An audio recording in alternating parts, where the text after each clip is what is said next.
to the Hellmouth. Hope everybody's 5x5. This is Major Slayage, Ket Arik, Rewatch, Buffy the Vampire Slayer. I'm Eric. To my right, your left, you know her as half the powerhouse duo that is Kim and Ket Stay Alive. Maybe my incredible, hilarious, gorgeous, brilliant, talented wife and co-host, Ketryn Porter. Thanks, honey. I'm wearing red for you. Oh, it's my favorite color. Yes, it is. Also, you send me into a panic every time you say to my right, your left. Yeah. Guys, I'm right left dyslexic, and it seriously makes my heart start beating because I like can't figure it out. You're like, am I sitting on the wrong side? Yeah, like it freaks me out every time. All right. Well, thanks for hanging out with us today. We are going to talk about Buffy the Vampire Slayer Season 1, Episode 9, Puppet Show. Quick takes, thoughts on this episode? I forget the twist of this episode every single solitary time that I watch it. Every single time. Every time I start it, I go, ugh, it's a dummy. And then I'm like, oh my God. That's how I feel about the movie Basic Instinct. That's one of my favorite movies of all time. And I've seen it 20, 25 times. And every time I think I know what's happening. And every time I get to that ending and I'm like, wait, is it what? Maybe it's not. Maybe. And I second guess myself. So I get you on this. Can I tell you something? Yeah. I've never seen Basic Instinct. You have seen it. You've watched it with me. No. Yes. When we first started, we've been together 16 years. No, I've never seen that movie. Well, we're going to have to watch it tonight then. It's one of my favorite movies of all time. And it's a fantastic movie. Oh, great. I've never seen it. You have seen it. You just don't remember, much like you don't remember the twists in this movie. We had this thing that would go down during the pandemic where we'd blaze through an entire show in 3 or 4 days. And then a year or so later, I'd make a reference to it. And she'd be like, I've never seen that show. Like we watched this show called Raised by Wolves. Never seen it. Yes, you did. It's about these robots raising some kids in the desert. And then like the last 3 episodes, it turns into like this weird religious thing and it focuses on whole new characters. It was a weird show, but we definitely watched it. And she'll pull this on me. She'll go, are you sure you watched it with me? I'm like, we were in lockdown. We couldn't leave the house. I did not invite some DoorDasher in to watch an entire series with me. All right. Yeah. So I enjoyed this too. I vaguely remembered that this episode existed. I didn't remember any of the twists and turns at all. This is a show that I've kind of, I think, fairly criticized as not having enough red herrings, as not giving me enough twists. And I was totally taken in by the twists in this one. Yeah. So I feel like you got all twisted up. I did got twisted up in knots. So before we go any further, just going to ask you, you're here, you're watching us. Thank you. We would love to ask you for a little help. Please click like, the little thumbs up button. Please subscribe so that you find out when we put out new material for you. Please leave a comment. All of that stuff just helps us reach more people, get this out to a wide... You're doing interpretive dance. Mm-hmm. You're like that challenge on Drag Race this year where it was someone had to do a monologue and someone else had to do like weird interpretive dances. I'd be great at that. But yeah, just anything you could do to help us spread the word. If you want to copy the link to this and send it to a friend who likes Buffy, that would help us out a lot too. We're just really trying to grow the channel. We're trying to invite as many people as we can to this party so that it's more fun for everybody. We also have a Patreon.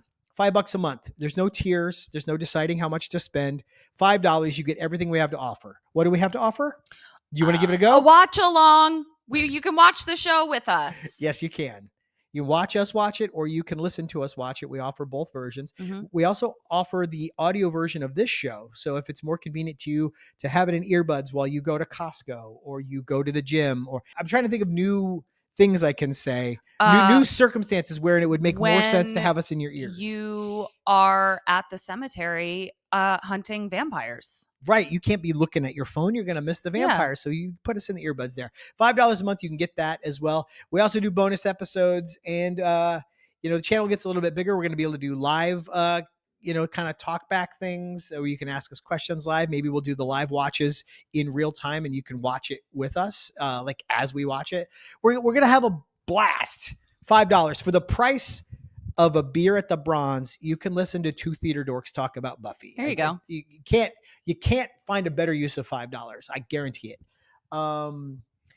So this is a space that we have set aside. This was Ketryn's idea to. Was it? I said, let's just check in on like our lives, but Mhm. we live together and we both work from home. So we're never away from you. You're actually going into the office tomorrow. And I'm just like, wow, I'm going to feel like a bachelor. Like I'm going to be Tom Cruise in Risky Business running into my underwear, singing old time rock and roll. Like it's going to be wild to have the house to myself for even a few hours. Yeah. But so we don't have a lot to share with each other that we don't both already know what the deal is. So you said, well, maybe we could use this time to bring up marital grievances. And if I do it on the show, you have to at least listen to me and hear me out. That's accurate. And so that was a good idea I had. It was a good idea. I don't have any grievances today. I really just wanted to say that I love being married to someone who's so creative and so fun and likes to do fun projects like make a show about Buffy in our garage. So that's whatever the opposite of a grievance is. That's what I brought today. I love making this show with you as well. However, my grievance is that you never have a grievance. So I look like a fucking asshole when I have a grievance and you're just blowing me up. Or was that diabolical? Was that the plan the whole time? Do you want to hear what my actual grievance is? That wasn't it? No. You brought more than one. Yes. You came loaded for bear. Yes. What do you got? You're loud. We all know this. You're louder when you are doing anything in the kitchen with your noise canceling headphones on. So you can't hear how fucking loud you are and how he's literally just taking plates and throwing them against the wall. I've never done that. Well, that's what it sounds like. Yeah. And you don't know you're so loud without noise canceling headphones on. With noise canceling headphones on, you are earthquake-ish. Well, you're getting a 1-2 punch because I am hard of hearing anyway from years of working in a rock and roll club with no earplugs and playing music with no earplugs as well. So my hearing is almost useless. And then I'll be like, can you do that quieter? And he's like, I'm not being loud. And then I put the noise canceling headphones on and I might as well be in a sensory deprivation tank. I don't know what's happening. So just know if I'm telling you that you're loud, you are loud. No, because you're also very sensitive to sounds and you're easily annoyed. Well, you know what? So is Ethel. I can't. So do it for Ethel, if not I'll for do me. it for the baby. Well, she can't hear either, though. So well, she hears it when you're clickety clacking plates. God damn it! What is it you think I'm doing in there? Like throwing them against the wall. Just doing the dishes, guys. Jesus. But anyway, okay, fair. You know what? In the spirit of the segment, I'll take that to heart. Noted. We'll see what happens. I'm not gonna do it. It's gonna be the same. I'll bring it to every episode. God damn it! I'm just loud as who I am. All right. You knew who you were marrying. Yeah. All right. Now it's a time on our rundown for a spell. Do you have a spell for us? I'll be honest. I slacked off a little bit, not intentionally. We did a double record this week, and so I had an idea for the episode we already recorded, and then kind of forgot that I needed another one. But here's the thing. You can't go wrong with lighting a little sage and getting the negative energy out of the room. So that's what we'll do. All right. So yeah, while you do that, I'll explain that we are in fact going to our house in Wales in a few weeks. And so in order so that we don't miss our release schedule, we are doing some batch recording. We did back-to-back nights. I'm going to make several references throughout the rest of the episode to last week. It was yesterday.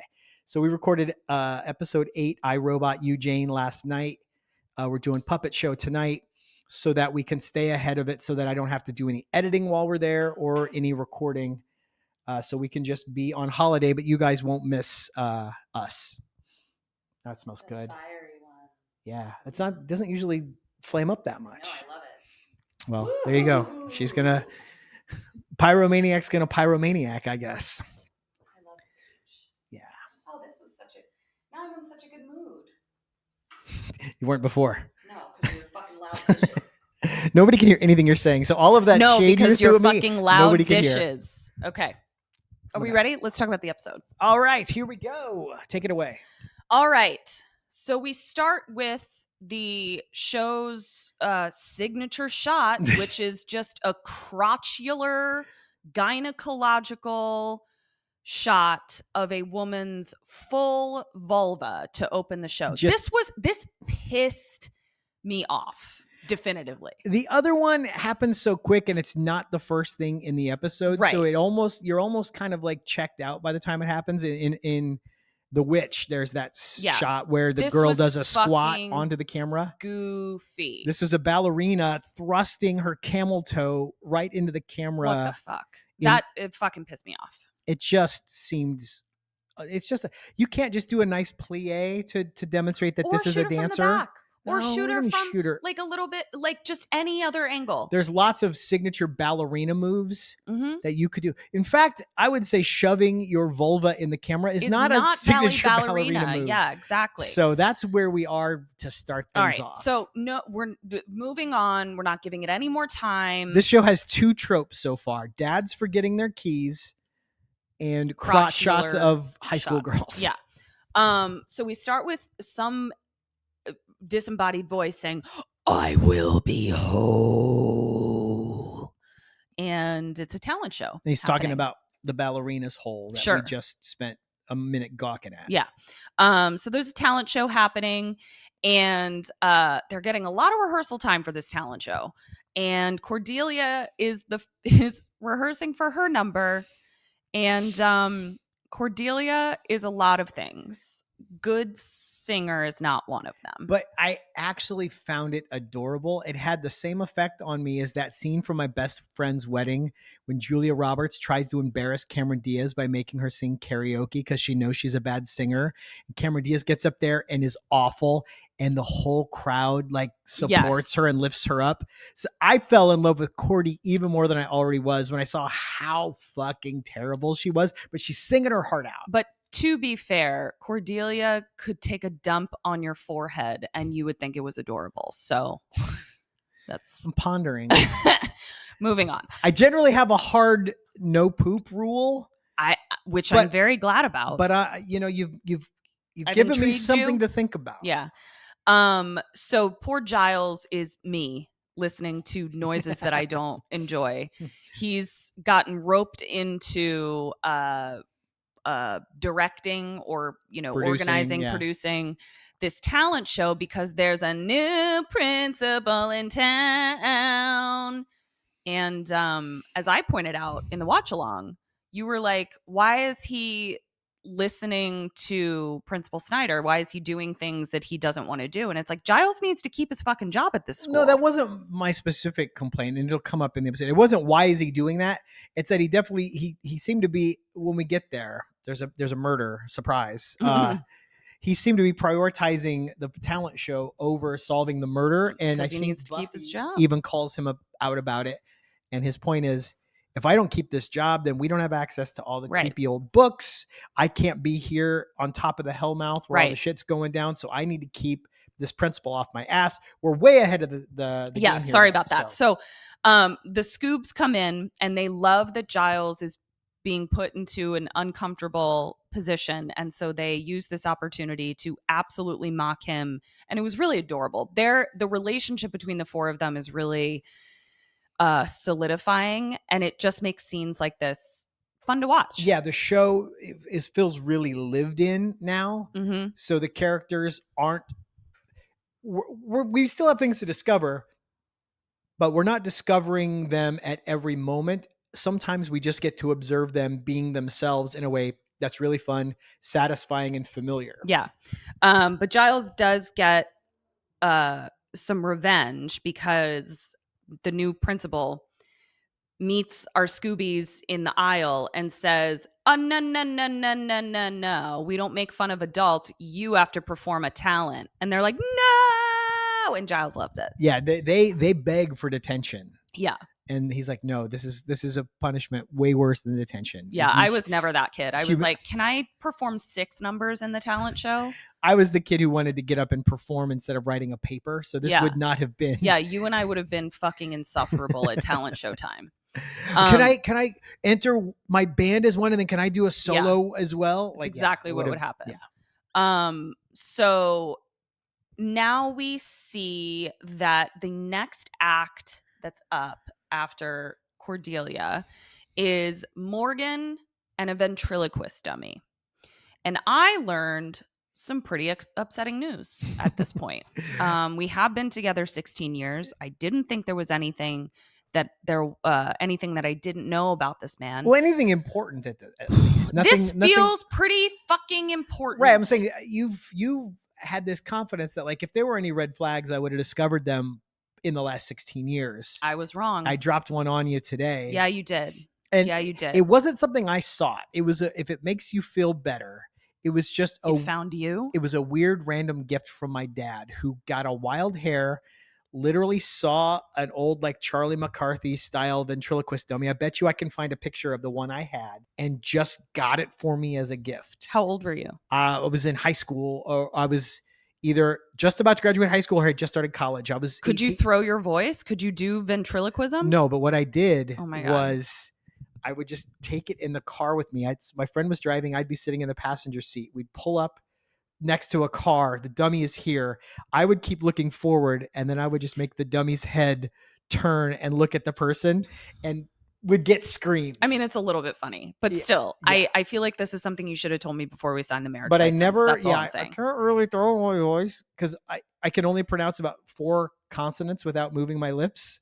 So it sounds like my dummy has a cold if I try and do any kind of actual ventriloquism. Yeah, it was just a random thing. I think it's probably something he wanted as a kid, never had, and thought, my teenage son that plays in a rock band probably wants a ventriloquist dummy. I'm so upset about it. So I made the most of it. When life gives you a ventriloquist dummy, you are a dummy.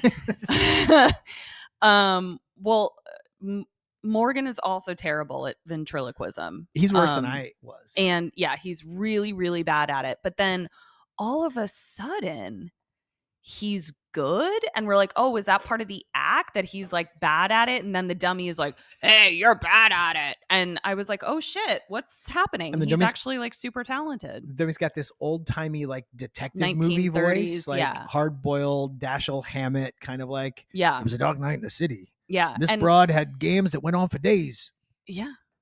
Is that the character that you did for your ventriloquist dummy as well? No, this is the way we talked when I was in high school. Oh, okay, right. And he's getting some laughs. People are laughing. And Morgan, you can tell Morgan's like he tugs at my heartstrings. He's kind of a pathetic, insecure high schooler, like just not comfortable in his skin, and especially boys that are that way really just like make my heart. Now, I have questions about this entire ventriloquism act. Okay.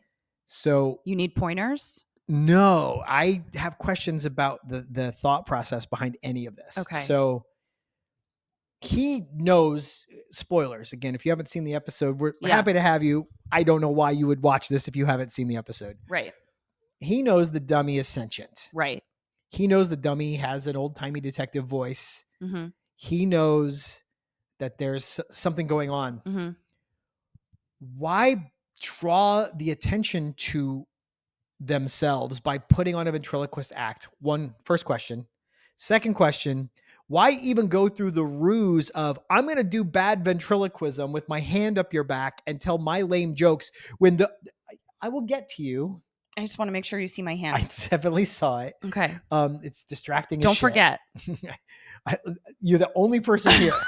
When I stop talking, even if I did forget, you just jump right in. Okay. You just go. Okay. So why go through the ruse of pretending to be a ventriloquist when you're bad at it, when the act is just, well, you know what? If I'm compelled to bring my haunted, whatever it is, my alive dummy in front of the entire student body, why don't we just do it the easy way? And you just talk and we'll work out a routine that way. But if this dummy's trying to get up to some shit, which I won't spoil yet, why put the spotlight on yourselves by making a spectacle of yourself at a talent show? Why not just keep the dummy in your closet, do your dirty business?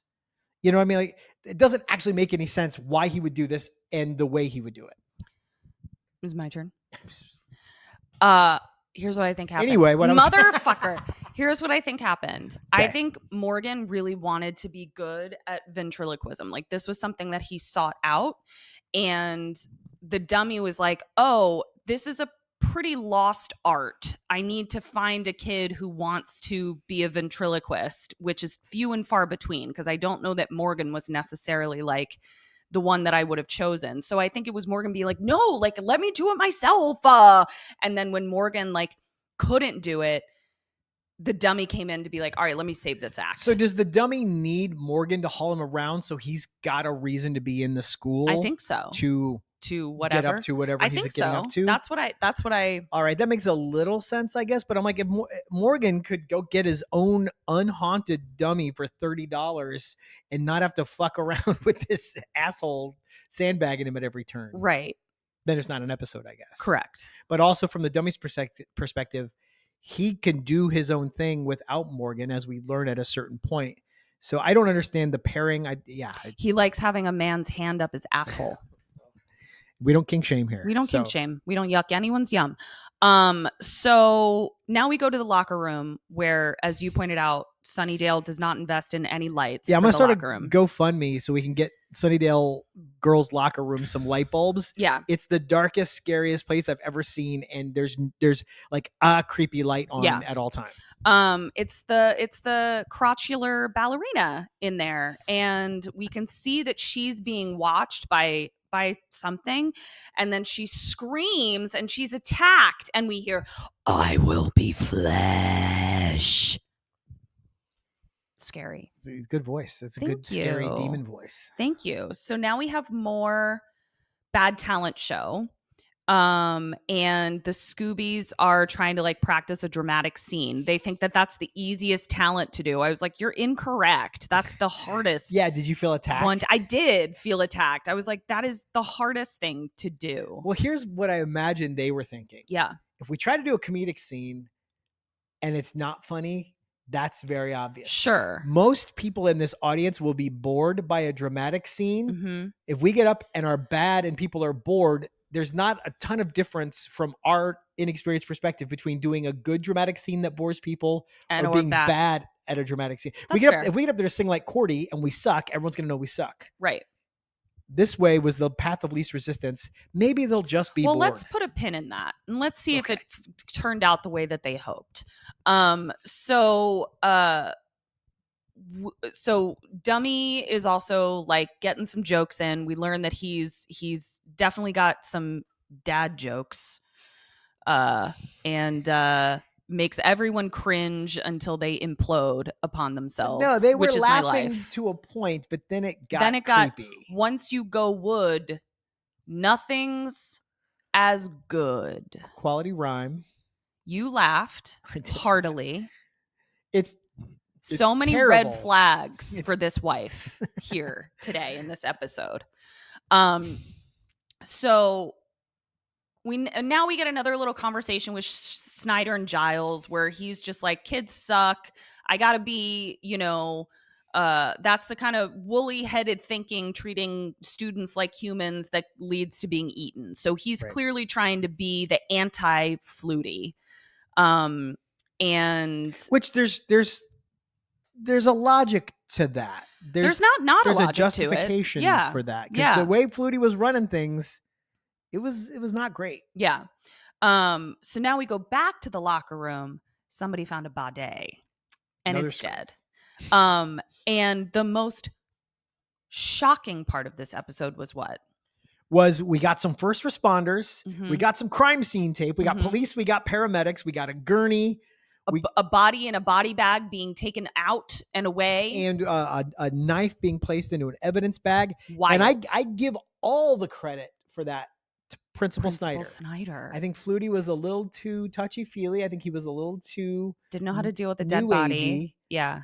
Whereas this guy's like, no, we're going to trace a chalk outline. We're going to take some crime scene photos. We're going to make sure the professionals do their part. Also, Principal Snyder strikes me as a man who's familiar with calling the cops.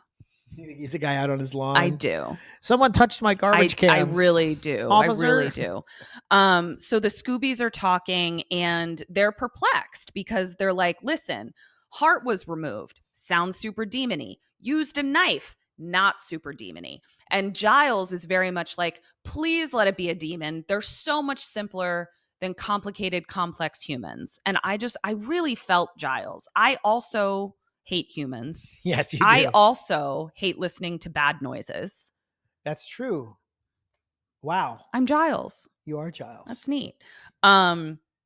So the implication of what has to happen to a human to kill other people is so dark and terrifying. Whereas like demons, that's what they're supposed to do. Yeah, it's simpler. A human is massively malfunctioning. Right. If it if it Fine with it. kills I'm another fine one with of its it. kind. Yeah. That's a weird way to say it.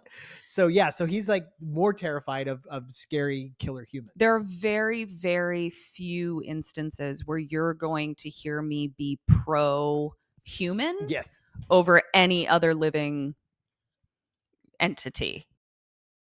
And that includes demons, unfortunately. So demons outrank humans for you. yeah. It goes animals, demons, humans. Yeah.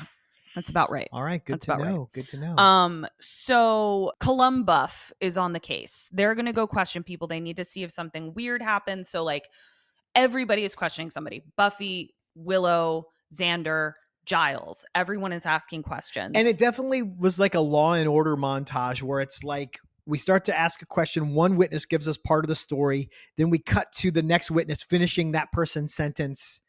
Like it was exactly out of a crime procedural, except all the police that we were so happy to see in the crime scene are not the ones asking any of the questions at all. Yeah. Instead, it's just like, wait, aren't you in my geometry class? Why are you investigating the murder? So I guess we can say I appreciate that the cops arrived, but like they didn't finish the job. I would love it if at just one point there's a cop going like, hey, do you mind? This is my job. Right. Go back to class. Right. Like, that would have been fun. Yeah. Xander has to question Cordelia, who wants to make it about her. She says her friend Emma was her best friend, and Xander has to remind her that her name was actually Emily. Not her name. And we were just talking about that a couple episodes ago when Darla gets dusted and Kool-Aid Mouth is like, she was my favorite. He's doing the exact move that Cordy's doing right here. Yeah. The Kool-Aid Mouth also says like, Darla was my favorite. I'm like, you did not treat her like your favorite. No, you didn't. You hid that letter to a bushel. She had no idea she was your favorite. She's your favorite now because you want empathy or sympathy. You're that girl at high school who someone dies and you go like, oh my God, we were so close. But you never had a fucking conversation with the dead person. That's exactly what Kool-Aid Mouth is. Yeah. He's trying to make it about him. Exactly. So Buffy now comes into the auditorium to question Morgan, who's practicing throwing his voice, so he says. She basically walks in on him having a conversation with the dummy. With Sid. Like they're not even like, he's not on his lap. He's like on his own stool. Yeah. And we also see that like Morgan is like not well. Like there's something going on with his head. Like he's definitely like stressed out for sure about something other than his act at the talent show, it seems. And we go back to hearing sort of like in the library what all the Scoobies discovered as they were questioning people. And this Xander being so mad that he's the one who had to question Cordelia. I'm like, me thanks, bro. Yeah. Me thanks. No, you clearly hated it. Yeah, come on. Next time someone else gets Cordy duty, he's trying to say, but yeah. And this is where Giles seemingly has the wrong priorities. I disagree. I think he's playing chess. He's like, I got it. I get that there's a demon or something. Something. But there's a murder we're solving. But but I really need to keep my fucking job. Snyder is not playing. So like I really gotta like actually for the good of humanity and to keep this Hellmouth in check, I really need to go knock run this talent show out of the park. Yeah. I feel like that makes total fucking sense to me. Because Snyder does not seem reluctant to fire a bitch. I think he would fire everybody. Yeah. So Columbuff goes to check Morgan's locker to get a look at the dummy, to inspect the dummy, or to see if there's anything else there. Because as Willow says, like maybe the heart's in there. Like we're gonna see what he might have in his locker. Yeah. She uses her Slayer strength to open the locker, which I appreciated. But Snyder's there and he catches her after hours. And he's pissed. Buffy does get to see that the case is empty. Like there's nothing in the locker that would be of use to her. And we see that Morgan and Sid are watching Buffy. And they also saw her use super strength as well. They were watching her the whole fucking time. So this is not good. And this is where Buffy is dressed in her leopard print mini go-go dress, knee-high leather boots, and kind of a Serpico leather jacket. Yeah. And I think it was last week last week, you were saying that she looked like a mob wife. getting She mob looks wife. like a Gumar. She does. She's Tony Soprano's side piece. Yeah. She's one of the bada bing girls Yeah. that got invited out for dinner. And listen, she looked cute. She looks amazing. It doesn't look like you should wear that to school. It doesn't look like you should wear it to school. And we'll talk about this in the later. But like for me, I don't mind a girl who wears a short skirt. That's really not my thing that bothers me. What bothers me is like, as someone who has sort of accidentally worn a skirt or a dress that is too short, you don't kind of realize that it's too short maybe until you're moving around. And then all you can do is think about like how self-conscious you are about how short this thing is. And so when she wears things in the show that are this short, it distracts me. Right. Because I'm just like, she needs to be ready to fight That's at the any thing. time. And I would just never, ever do that. You got into 0 vampire fights. Right. And but your I was short always ready. dresses made you stressed out. Yeah, I was always ready for one. But she has a closet full of these. This is mostly, again, she has 2 modes. She's got go-go dancer and real estate agent. Yeah. That's the only 2 moves she has wardrobe-wise. But fortunately, we see her make a better choice when it comes time to fight this episode. She does. So, she is learning her put a lesson stake in in that. that. Way. Yeah. So we then see a private conversation between Morgan and Sid, where Sid wants Morgan to do something that Morgan really doesn't want to do. And Sid is suspicious of Buffy. He wants Morgan to do something to Buffy, kill her, attack her. We don't know. And Morgan is like, nah, dog, this is not my jam. But Sid definitely is very interested in Buffy's Slayer strength. Second episode in a row where we've got some kind of entity in a diminished physical capacity, be it a demon trapped in the internet or some kind of thing trapped in a dummy's body who's trying to convince their high school minion to kill Buffy. Right. Yeah, that's true. So now it's nighttime. Buffy's home. Joyce! We didn't see Joyce last episode. I haven't seen Joyce in a while. I know. God, I love Joyce. I just think she's killing it, and I won't hear a negative word against her. She's just trying to make sure Buffy's okay. Tune into the watch along if you want to hear negative words about Joyce. I'm not terrible. negative. I have terrible. I have questions about Joyce, but we're not going to do the same show twice. So with the questionable parenting you had, Joyce I'm is in an no angel. position to judge. Yeah, exactly. My barometer is way off. Yeah. But she's worried about her, and Buffy obviously, she can't talk about anything about it. And Joyce probably doesn't want to push, the more you push a teenager, especially, the more they close off. So, she's threading that needle. But we do see that somebody is watching this conversation from the window, and it is an inanimate dummy looking through a closed window. I think inanimate might be overstating things. Well, fair. I'm saying it look like it. Yeah, it's just a fucking dummy. If one were to walk by, they kind of would move say, I would have why done. Did someone put this dummy That's the outside? kind of move I would have done with my dummies. Hold it up to someone's window. God damn it. God damn. You are so lucky that our paths didn't cross earlier. Buffy is fast asleep in her very cozy bed. Very, very cozy looking bed. And she hears a pitter patter. Yeah. And she's like, what the fuck? And it appears to be something small that jumps up on the bed and attacks her. So she screams. So Joyce is once again woken up by her screaming teenage daughter, the poor woman. So she comes in. Obviously, Joyce is like, you had a nightmare. Buffy is like, I really don't think I did, but I can't explain it to you, so we'll just move past it. And then Joyce says, you really shouldn't sleep with your window open. Buffy's like, I didn't. Back at the talent show, we got another day of rehearsals, and I wrote, how many fucking rehearsals do we get for this talent show? Like, this is not... The idea of a talent show is you go and do it. You do a thing that you already know how to do. Yeah, exactly. And then this is a whole fucking production. We've got like a tech week that we're doing. Yeah, here. you do maybe one run through just to practice the ins and outs and make sure the mics are at the right levels. Yeah, tell the guy up in the booth what track to play on your CD. It's like also it's the same thing as when you ever go on a back lot in a movie or show. And there's always like Roman gladiators walking by, then cowboys ride by on a horse, and then someone's moving a tapestry that looks like a sci-fi Yeah. set, because we've got a juggler walks past a kid on a tuba unicycle. player. There's a tuba player. Yeah. There's someone, making, what's that? The Benihana flipping stuff around with spatulas. Like they just got all different talents, and you're just moving in and among all of it. Yeah.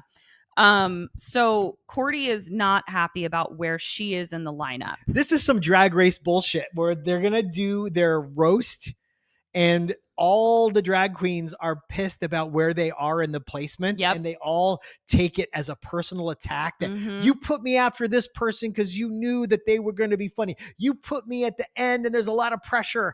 Yeah. She's pulling drag queen all drama. the time. Yeah. And Giles is not having it, and tries a tactic with Cordelia at Xander's behest, where he just gives her a little bit of a squint at her hair, which sends her into an absolute tizzy that her hair isn't perfect. And she's like, "What are you looking at?" And he goes, "Oh, it's just your hair." And he never says what it is. And she just absolutely just runs off and then Giles has this dreamy smile. We don't really see Giles smile like real big all the time. He liked when the kids got punished and had to join the talent show after roasting him about it. And he loved that Xander gave him a trick that made Cordelia crazy. Yeah. Buffy now comes in and she's like, "You guys, something attacked me in my room, and I'm pretty sure it was the dummy." And in this school where a substitute teacher was a giant praying mantis, a demon inhabited the internet, and then gave itself a robot body. Where we had a whole pack of hyenas. Who ate the principal. Buffy's boyfriend is a vampire. Somehow they draw the line at a possessed dummy. Yeah, they just like, "Oh, that's absurd." Yeah. I feel like the move in this issue, we have to consider everything. Yeah. No theory is too dumb. It's like the Ghostbusters. We believe you. Yeah. Like, that should be the motto of the Scoobies. Yeah. And Buffy's just real creeped out by this dummy, and Morgan takes it everywhere, including class where they are. And the fucking dummy is pulling your shit. It's the shit I did with mine. But I will say this, when I was in high school, we would get yelled at if we didn't have our notebook open by the time the lecture started. My teacher would say, "Not college material." Meanwhile, you can eat a hamburger at your desk in college and nobody cares. But in high school, my teachers would not have suffered someone playing with a fucking ventriloquist dummy in class. No. Like, it's so absurd. Guys, do you know how often he talks about how he got to eat a hamburger in class? It was like a turning point in his life. Well, it was... Do we want to get into all this? We don't. Moving on. So it actually was a very big moment, but I don't think we have time for that here. We don't. I never have, never will, and I currently don't. I can make us Impossible burgers when we get out of here, though. Yeah, that sounds great. The teacher feels the way you do, and she's like, "I'm taking your fucking dummy," and she puts it in a closet. Meanwhile, the teacher is wearing the most absurd costume outfit I've ever seen. It looks like something Fraulein Maria would have made for the Von Trapp kids out of like picnic tables as play clothes for them. It's hideous. It didn't bother me as much as it bothered him, but I hear you, I see you, and I love you. I'll take it. So Morgan comes back after class to be like, "Give me my dummy." And the teacher is definitely like, "You okay, bro? Like, you don't seem well." And I was like, agreed. And he kind of looks like he's touching his head a lot. Like, he looks like he's gonna lose it. And that's one of the things when the Scoobies were interviewing the witnesses. Yeah, they were like, he rubs his head a lot. Rubbing his head. Yeah, moaning. something weird is happening. And then when she opens the cabinet, no dummy. No dum-dums. No dum-dums in here. Guess who has the dum-dum? Xander Lavelle Harris. Yes, he Xanadu. Yes, he does. And he's in the library being very Xander with this dummy. He's doing what you do the first time you get your hands on a dummy. And Xander would have definitively been best friends. Oh, I don't know about best friends, but he would have been in my group. Yeah, I could have hung with Xander. And But he would have been mad at me because I dated girls. That's fair. But you were a very maybe he would have hated you. Never mind. And you were funnier than him. He wanted to be he always wants to be the class clown. You'd have outclass clowned him. Right. Oh, never mind. They would have been mortal enemies. I take it back. And got blowies. He wouldn't have liked anything. Yeah, about he didn't me. like anything. Yeah. And it was in a band. But Xander is like, I got Morgan alone. You said you want to talk to Morgan without the dummy. So here You're it is, welcome. and he's doing even worse ventriloquism than Morgan's doing. Yeah. He's like, "Hi, Buffy," and he's doing this voice. Yeah, and honestly, like, he's like banging the dummy's head on the table. I'm like, you are playing with fire, bro. God damn. Even because on the Hellmouth, even the suspicion that you might be pissing off a possessed ventriloquist dummy. But you shouldn't bang it on the desk. Right. He's firmly in the camp that this dummy is just a dummy and Buffy's being hysterical. Right. Which is, again, crazy. How many times are they going to have to learn this lesson before they start yes-anding each other? How many episodes are there? Well, I don't know. We've been doing this for 6 years, but I don't think that sounds right. Yeah. So Buffy goes to question Morgan. Giles and Willow are going to go research things in the organ harvesting section of the library. Yes. What the fuck are the sections of the library that there's an entire section of organ harvesting? They don't have any books on English literature. They had to move those to the basement to make room for the organ harvesting section. Yeah. And I think this is okay. So the next scene, Buffy goes to the auditorium and she doesn't find Morgan. She just initially finds Snyder, and he's just being like, well, the first time he caught her at the locker, you didn't like this. He snatched her wrist. Yeah. You're like, you can't be touching kids. No, you really like, can't. This was the 90s, pre-Columbine. All bets were off. You still can't grab a kid's, like, you can't do that. I saw kids get fucking slapped in the face. I don't know what your childhood was. It sounds like a nightmare. Sounds like a nightmare. And once again, sounds like a whole bunch of humans being terrible. I would have preferred demons. Right. So she finds Snyder instead, and Snyder is just so menacing. Like, he's like, I don't think a girl like you should be alone. Like, I'm like, you fucking creep. You're so weird and gross. I will say this, and I think this actor played a Ferengi on Star Trek, who are kind of like yes, bad guys. He did. So he's given me the Wiggins, and what I don't remember about the show is this guy a secret bad guy already? Like, I'll never tell. Is he in with the Kool-Aid mouth in some capacity? I don't know. Or is he just a really like stern authoritarian who's just there to gum up the works? Stay tuned. I honestly can't remember. So it's kind of fun. All of this, I don't remember what happens to Jenny. What Calendar. will be? I'm running out of. Can we just move? I'm running out of things to do in that voice, of phrases to say in that voice. You could just stop doing that voice. I could. But yeah, so it's really fun for me because I don't remember what's coming. Yeah. Xander and Sid in the library. Xander puts Sid in a chair so that he can continue researching. Willow finds the book on inanimate objects wanting to be human. I guess that's also a section in the library. She finds Pinocchio. Yeah. And Xander then looks to his right, and the fucking dummy is gone. And he stands up on the table. That was very funny. He's afraid, as if it can't get you on the table. I don't know. Well, I think it's more just like it's short, it's small, and because all of them want it to get your feet. Yeah, all of them kind of had like a foot reaction. It's the thing that I do when we see mice. I jump up on a chair or something. I get my feet up off the ground instantly. Yeah. So Buffy is still poking around the costumes and shit. And then she trips over someone, a body, a brainless body. It's Morgan. I remember being like shocked when I was like, Morgan? Because we thought he was in on it. Yeah. We thought he was doing the bidding. Well, it's weird. This is like a Wizard of Oz themed serial killer. He's snatching hearts. Mm-hmm. He's snatching brains. Mm-hmm.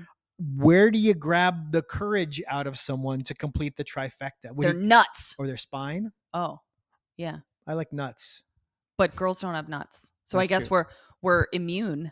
Yeah, the Wizard of Oz killer would not be getting you. But that's really what I was seeing here. Oh, I love that.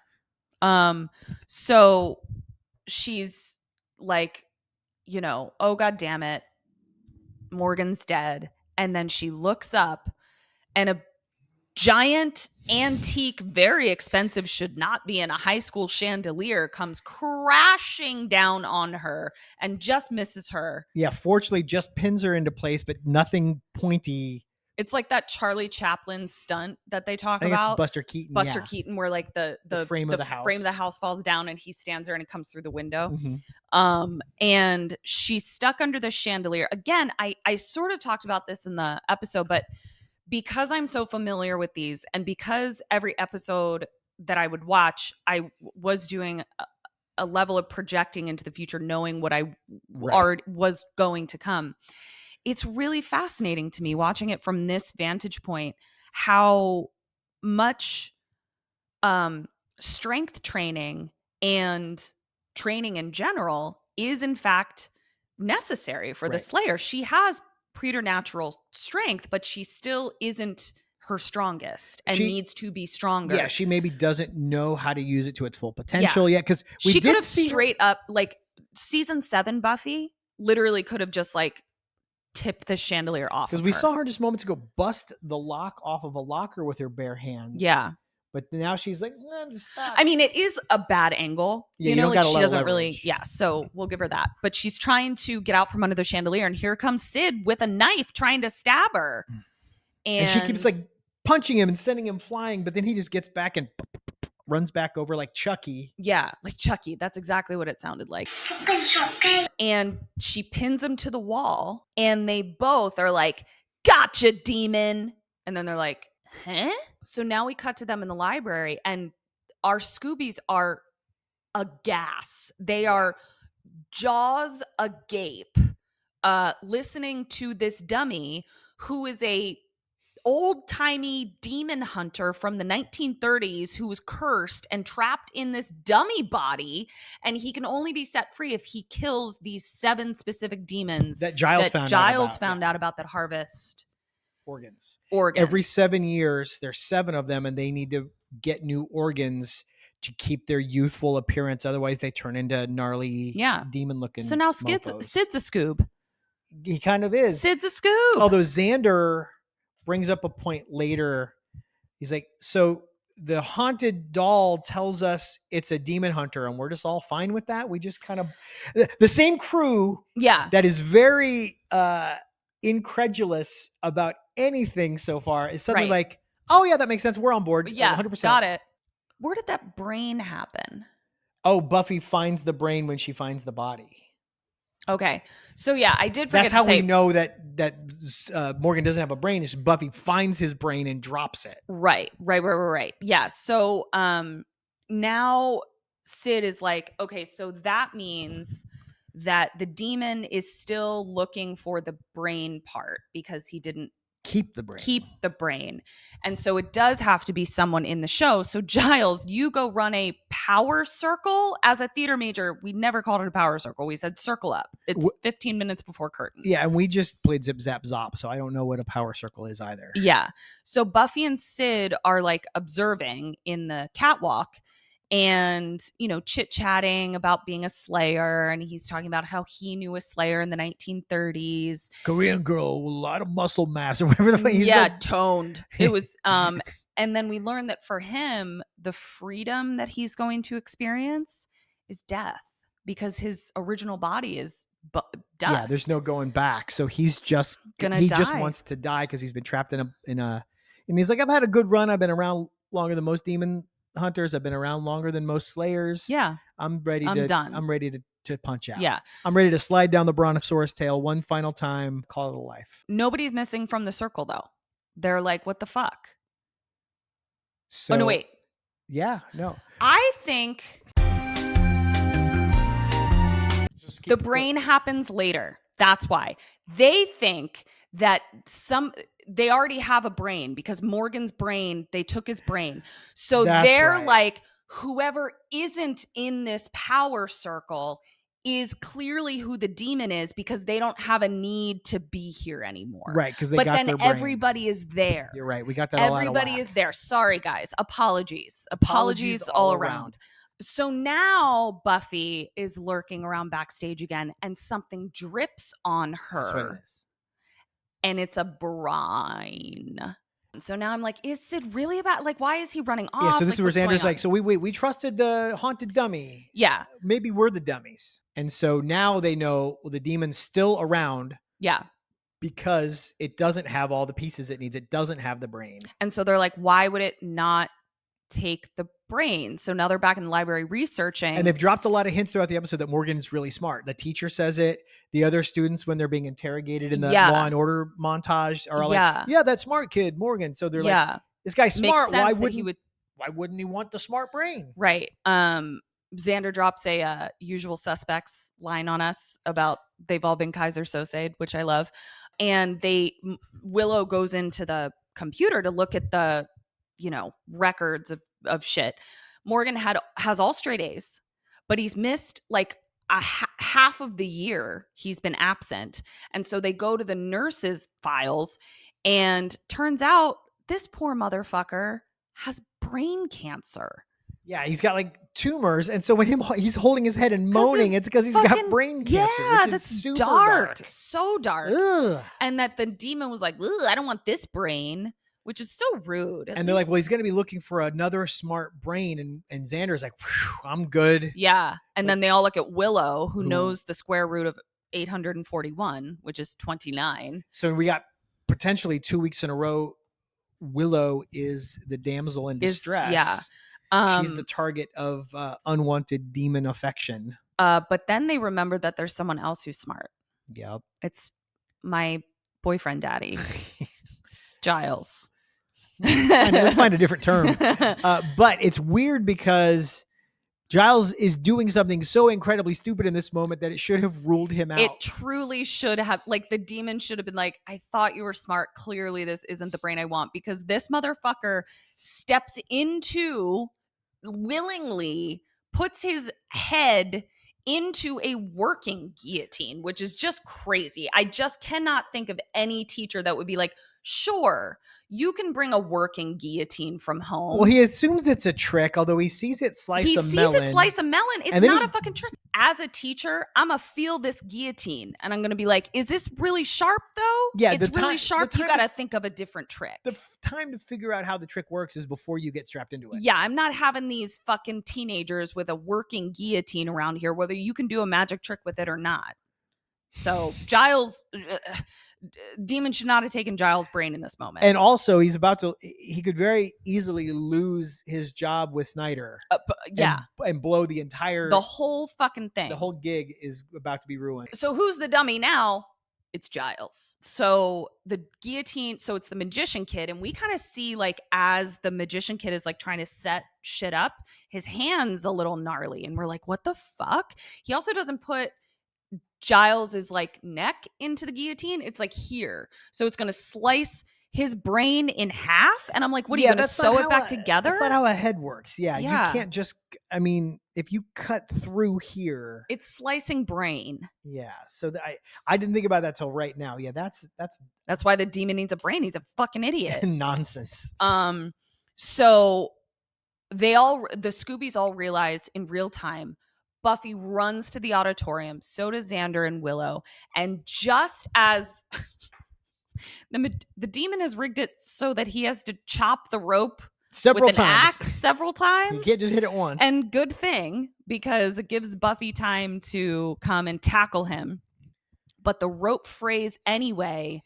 And here comes Xander to the rescue. It reaches up, grabs the rope, and he's got it. But like, who knows how long he can hold it. And also, Giles is freaking. Like, Giles is not keeping his chill anywhere on him. There's no Ripper visible. No, this Ripper does not make an appearance. Did I even see Ripper? I don't feel like I saw Ripper this episode. No, this was a fuddy-duddy stage manager. Yeah. / guillotine victim. Yeah, he was not. There was no Ripper to be seen in this episode. As Buffy is having a great fight scene. Yes, fantastic fight choreography. Demon, like, really, because some of the best we've seen up to this point. I think. And it's weird because she like knocks the little Joe Bluth Jr. in the face, and part of his like whatever he's using to appear human kind of knocks off. And it reminded me of the show V, which you're probably too young for, but they were lizard people who had a human appearance, but they could tear the skin away and see the underneath. So that's kind of what this guy's bringing to the table.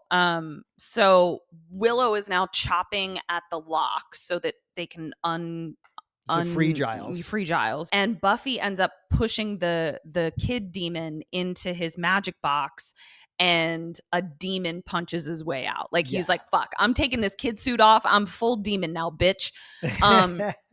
But Buffy is ready for it because she shoots that motherfucker right into the guillotine and slice-ola, slicey-wacey of a demon. But it's not done. It's not. Sid comes up with the knife. Sid was getting some blows in too. Yeah, when Buffy's maybe starting to lose a little bit, Sid jumps on him. Sid knows how to handle that little wooden body. Yeah. You know? I bet he does. He's trying to convince Buffy and Willow the whole episode that he does, in fact, know how to handle his... I have to leave. You didn't watch the show. I didn't write the fucking episode. It feels like you did. It honestly feels like you did. Hold that thought. Put a stake in that. And honestly, like, it's the episode, like, if Eric showed that, he was like, look at this episode I wrote, I'd be like, honey, it's a little too on the nose. Yeah, let's not. Sid comes over and he's like, we got to finish the job. We got to stab the heart or this guy's going to come back. And Buffy knows what that means. Knows what that means. She offers to do it for him. He's like, I got to do it myself. And God damn it, if this wasn't a little bit of a tearjerker. He stabs him and then slumps over. And then Buffy so sweetly picks him up like with the bodyguard. Such reverence. Yeah, like it was so lovely. Nice. Will always love you. You didn't warm up. No, Sorry. I'll probably cut Whitney in. Oh, there you go. Okay, good. So stabs the heart. But we totally forgot that 15 minutes ago, it was 15 minutes to curtain. And that curtain is gonna open. And God damn it, if it doesn't open right now. And Snyder looks at it and goes, I don't get it. She's holding a dummy body. Okay, so let's look at what's happening. Okay. So there is a guillotine on stage. There is a demon body that has been beheaded on stage. So we can presume that the head is rolling away. There is a knife in the demon's chest. There is a small blonde girl holding a ventriloquist dummy like it's Dobby from Harry Potter. Then we have Xander and Willow just looking exhausted, I'm sure, and Giles having a full-blown panic attack on stage. And that was like, I don't get it. I don't get it. Is it avant-garde? Is it avant-garde? And then we get our very first post-credit scene, which I was here for. We get to see the dramatic scene that they did terribly. And they're doing Oedipus. Yeah. And Xander is as bad of an actor as you. Oh, yeah. I mean, we didn't think it was possible. I didn't think it was possible, but and Buffy, Eric is good at a lot. Just so you know, like, I'm not a piece of shit.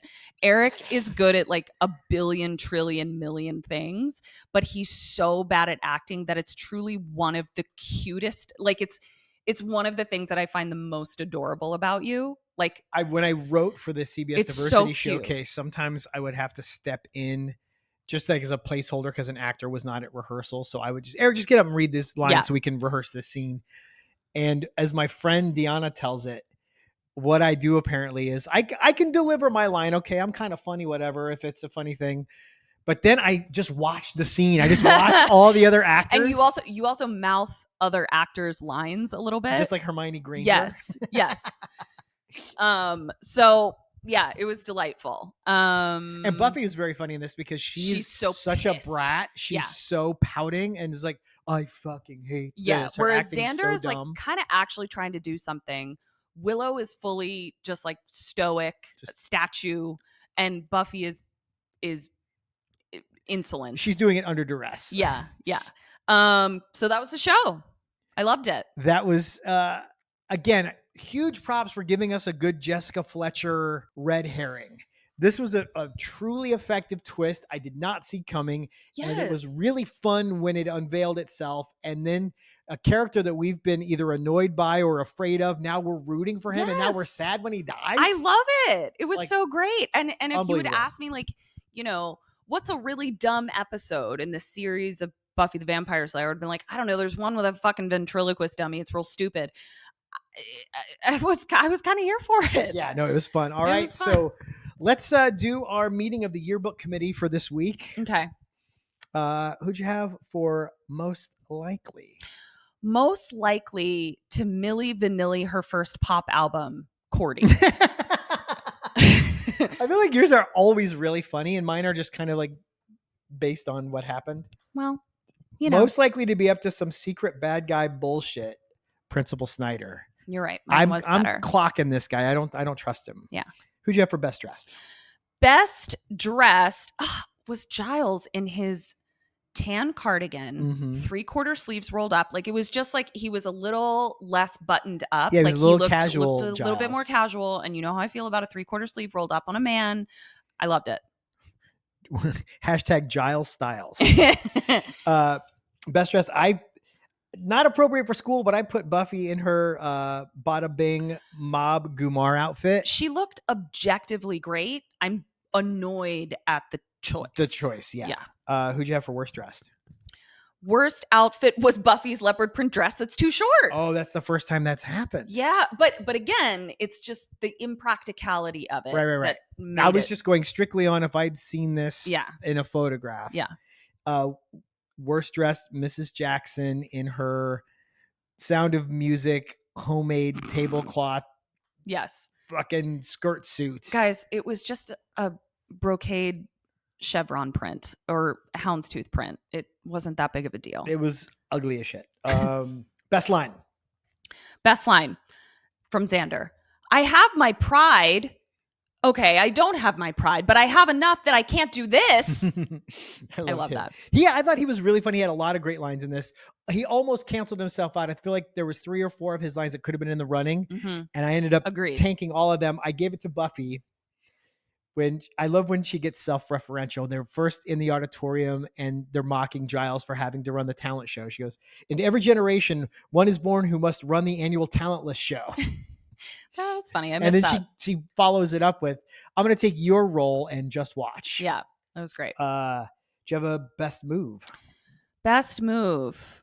Oh, I'm giving it to Sid. I felt like he really has to figure out how to use his small stature, and dropping that chandelier on Buffy, I thought was really smart. Wow. Okay, that's not what I thought. I thought you were going to say when he was Draxon the demon. No, he was like, I need to use my surroundings. Right. I thought it was great. A real Buffy-esque kind of thing.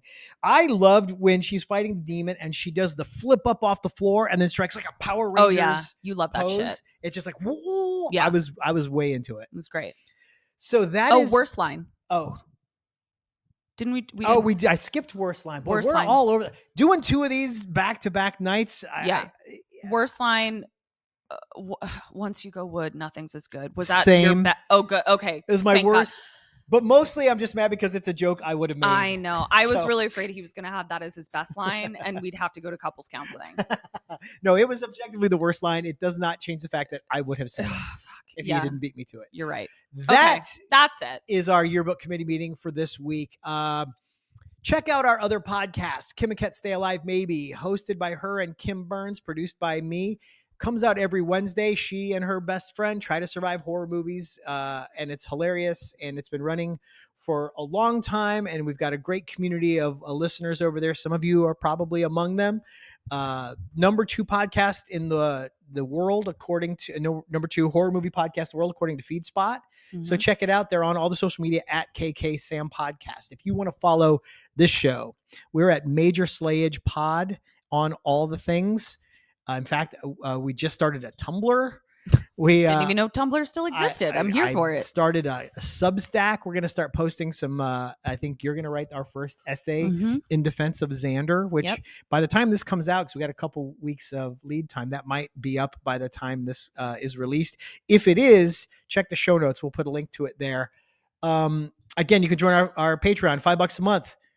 Watch-alongs, audio version, bonus episodes. Really helps us out. Helps us keep this thing going.